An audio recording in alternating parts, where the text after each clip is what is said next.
할렐루야. 아멘. 예배에 나오신 모든 성도님들을 주님의 이름으로 사랑하고 축복합니다. 우리 주님의 이름으로 사랑하고 축복합니다. 인사해 볼까요?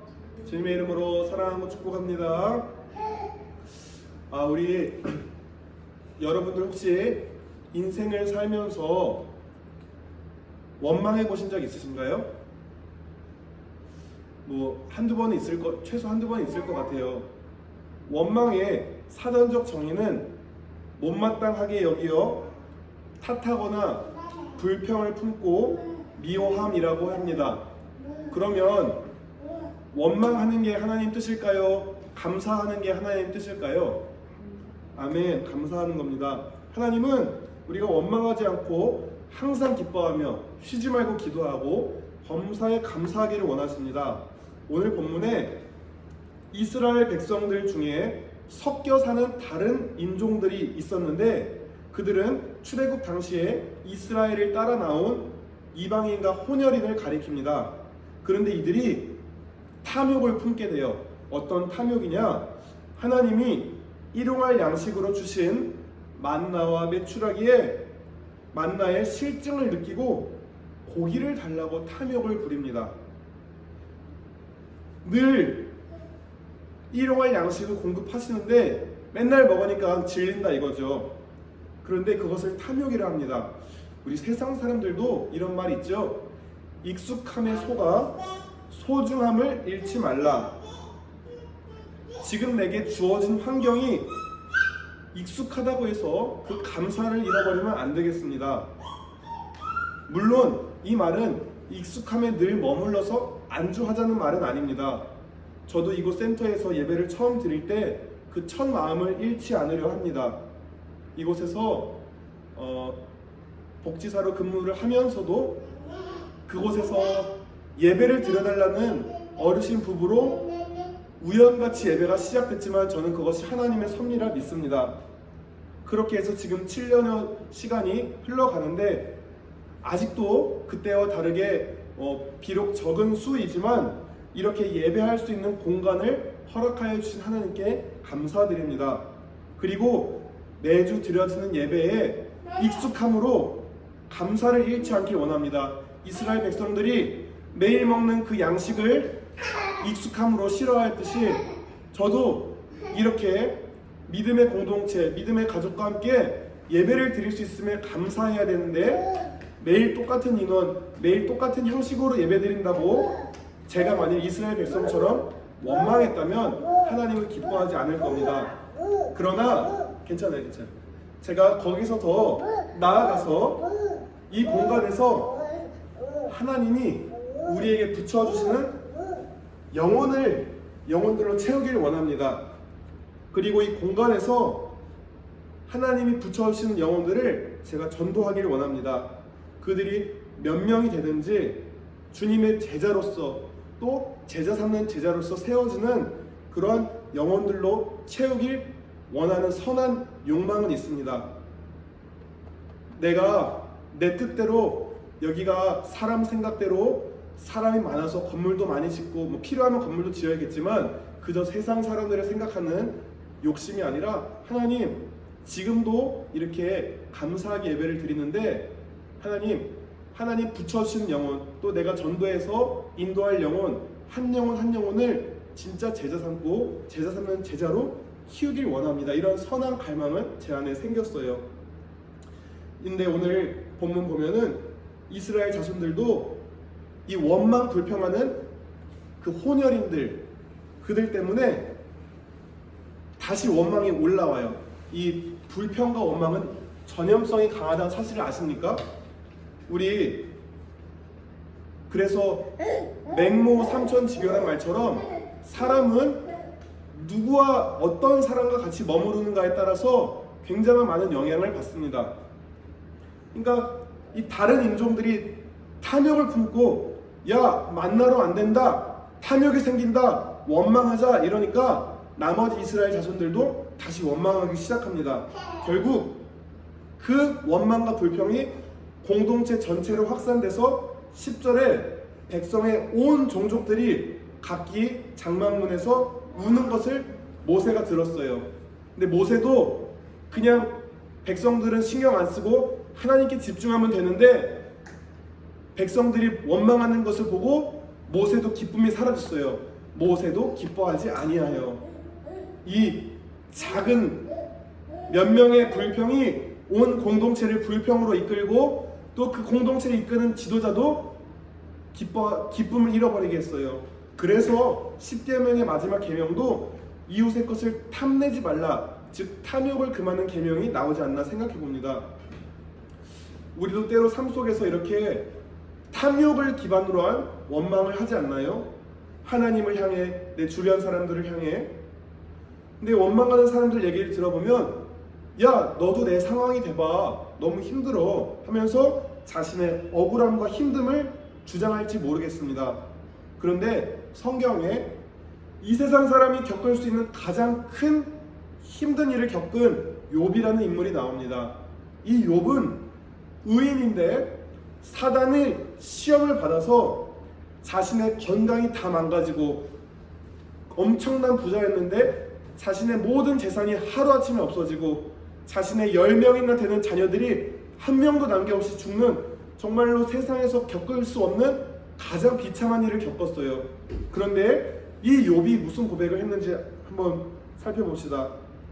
욥기 1장 21절 22절 이르되 내가 모태에서 알몸으로 나왔었은즉 또한 알몸이 그리로 돌아가올지라 주신 이도 여호와시오 거두신 이도 여호와시오니 여호와 이름이 찬송을 받으실지니이다 하고 이 모든 일에 욥이 범죄하지 아니하고 하나님을 향하여 원망하지 아니하니라. 한번 다시 고백해 볼까요? 욥이 범죄하지 아니하고 하나님을 향하여 원망하지 아니하니라.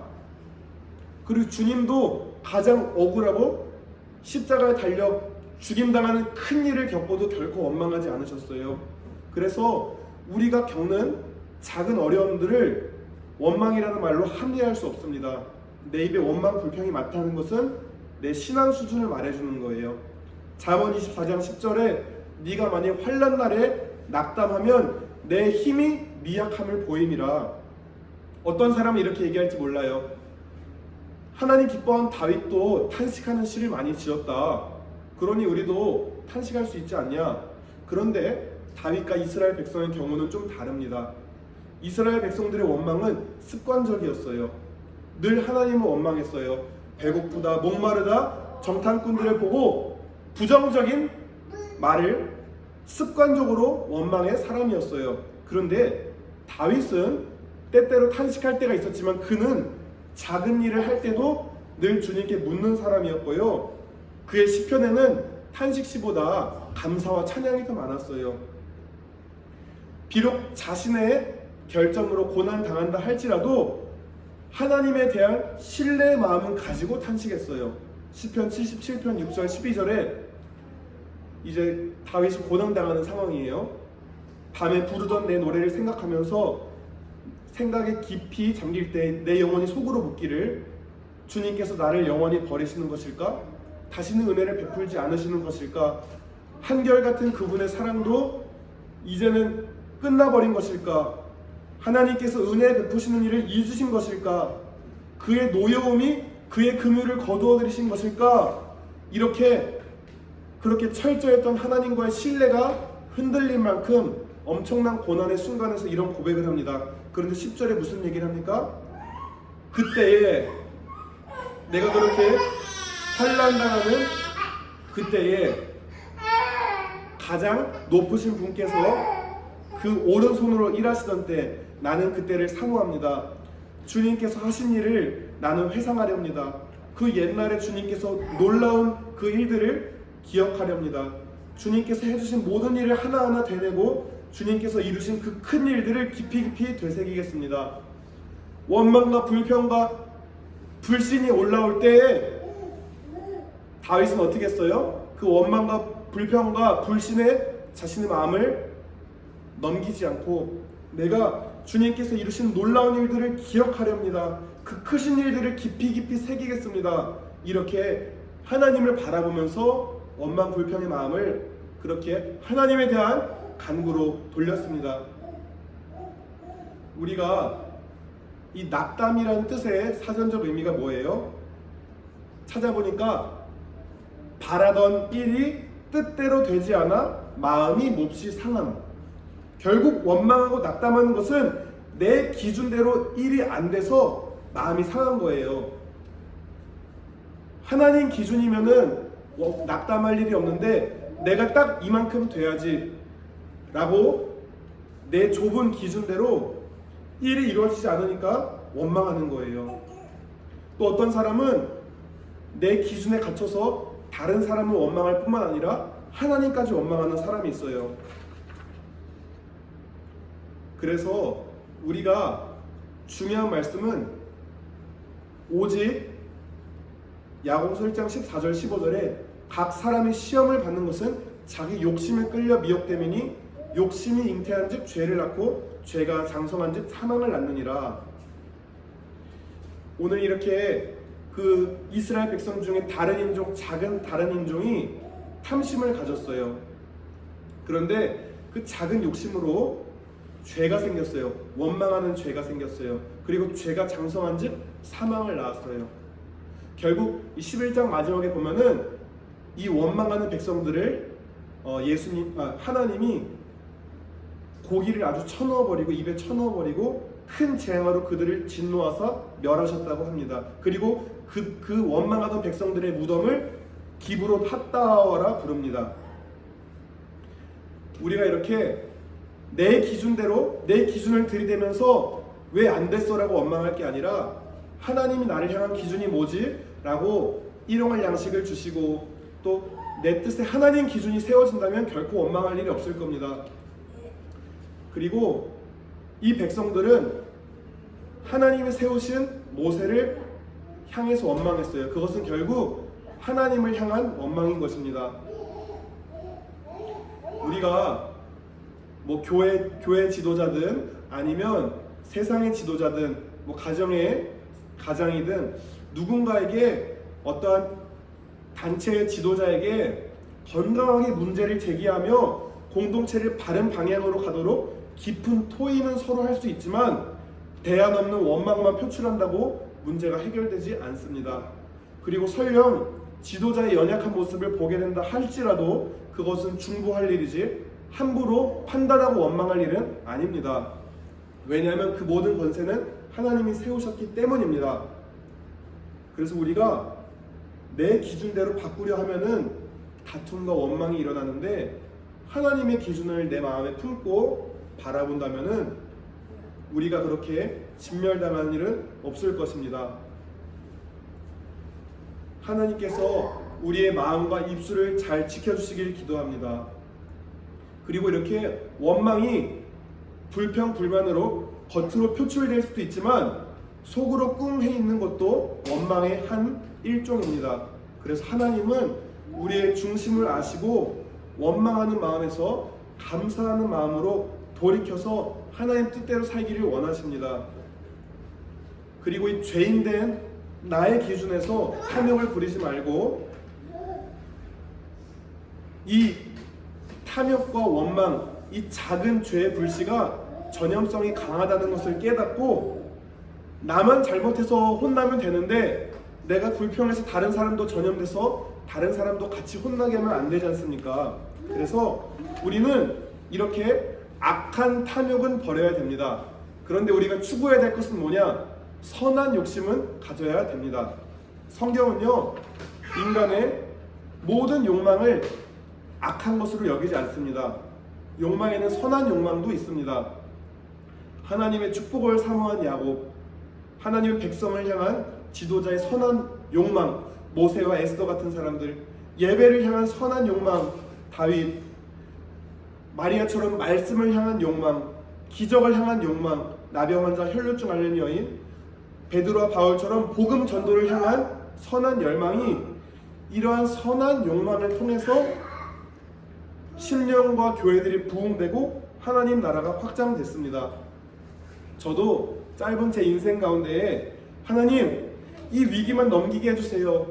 이 어려움 순간만 넘기면 내가 더 바랄 게 없겠습니다 라고 생각하면서 이렇게 위기를 넘겼던 순간들이 정말 손가락으로 셀 수 없을 정도로 많이 있습니다. 태국의 메콩강 선교에서 물에 빠져 죽을 상황에서 살려주시면 하나님 일을 하겠다고 해서 그 기도를 들어주셨어요. 그래서 그때 당시에 순교했던 형제들과 함께 순교는 못했지만 이 땅에서 남은 숙제를 지금 하고 있는 중입니다. 저는 이렇게 신앙생활을 하고 또 목사의 직분을 받고 하다 보니까 보이는 게 생겼어요.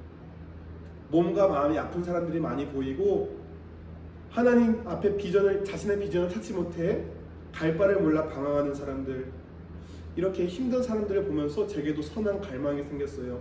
주님, 저도 당신의 영혼들을 세우고 공동체를 섬겨나갈 그러한 은사를 주세요. 예언의 은사, 치유의 은사, 축사의 은사, 또한 말씀을 전할 때에 말씀이 지식으로 그쳐지지 않고 심령들을 변화시킬 수 있는 영의 말씀을 전할 수 있는 능력 있는 말씀을 전하게 해주세요라는 선한 갈망이 생겼습니다. 그리고 제가 섬기는 가정과 교회와 일터 공동체에 육적, 영적 성장과 열매가 있기를 그런 사모함을 가지고 기도하게 됐어요.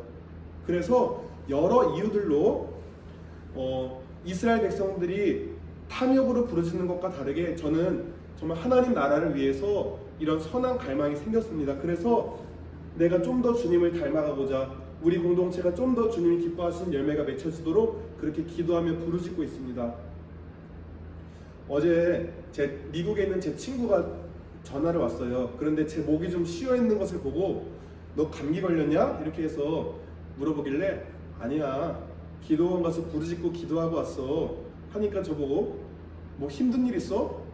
뭐 이렇게 걱정을 하더라고요. 근데 저는 뭐 힘든 일, 불평할 일이 있어서 부르짖고 기도하고 온 게 아니라 지금도 감사한데 내 안에 선한 갈망을 주신 주님, 정말로 아파하는 영혼들을 보이게 하시고 그들을 향해서 중보할 수 있는 마음을 주셔서 그렇게 지금 내 상황은 감사하지만 하나님이 원하시는 만큼 하나님이 원하시는 만큼 내가 더 발전해야 되기 때문에 그렇게 내가 하나님의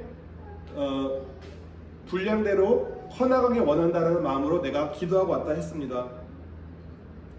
우리 삶 속에도 이스라엘 백성들을 애굽에서 구원하셨듯이 수많은 기도의 제목과 응답들이 있을 줄로 압니다.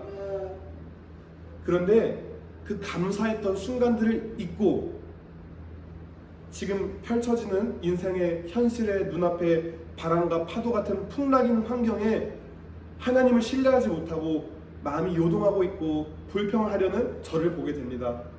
그럴 때 무엇보다 가장 큰 영생의 구원의 선물을 주신 주님을 기억하시기 바랍니다. 그리고 일마다 때마다 하나님의 뜻 안에서 우리에게 필요한 것들을 공급하시고 인도하셨던 하나님, 풍랑보다 더 크신 예수님을 바라보며 늘 감사하며 기쁘게 살아가길 원합니다. 불평과 원망이 올라와도 다윗이 시편 77편 말씀처럼 나에게 행하셨던 하나님을 내가 잊지 않고 기억하겠습니다라고 결단하며 하나님을 바라봤던 것처럼 그렇게 믿음의 눈을 들어 살기 원합니다. 또한 이스라엘 백성들이 모세를 향해 원망한 것처럼 영적 지도자가 부족한 점이 있더라도 주님 앞에 영적 지도자를 놓고 중보 기도하며 또 영적 지도자들과 원망이 아닌 주님 안에 건강한 대화를 하시기 바랍니다. 그리스도를 알기 전에 나의 옛 자아가 부르짖는 내 기준, 내 뜻을 내려놓고 성령께서 인도하시는 선한 갈망을 따라 늘 주님과 함께 우리의 생각과 입술에 기쁨과 감사가 넘쳐나시기를 예수님의 이름으로 축복하며 기도드립니다. 아멘. 기도하시겠습니다. 하나님 아버지 감사합니다. 오늘도 이스라엘 백성들의 모습을 통해서 여전히 또 주님 앞에 때때로 넘어지고 불평하고 원망하는 저의 모습을 봅니다. 그러나 하나님 다윗처럼 그렇게 탄식할 상황에서도 내가 이전에 행했던 주님을 기억하겠다. 또 믿는 자는 영생을 가졌나니 예수 믿는 자에게 주신 영생을 우리가 바라보면서 감사할 제목을 바라보면서 그렇게 우리가 탐욕이 아닌 선한 열망, 하나님 나라의 확장과 하나님 나라의 완성을 향해 선한 열망을 가지며 그렇게 성장하는 삶 살길 원합니다. 그렇게 인도하실 주님을 찬양하며 감사드리며 예수님 이름으로 기도드렸습니다. 아멘.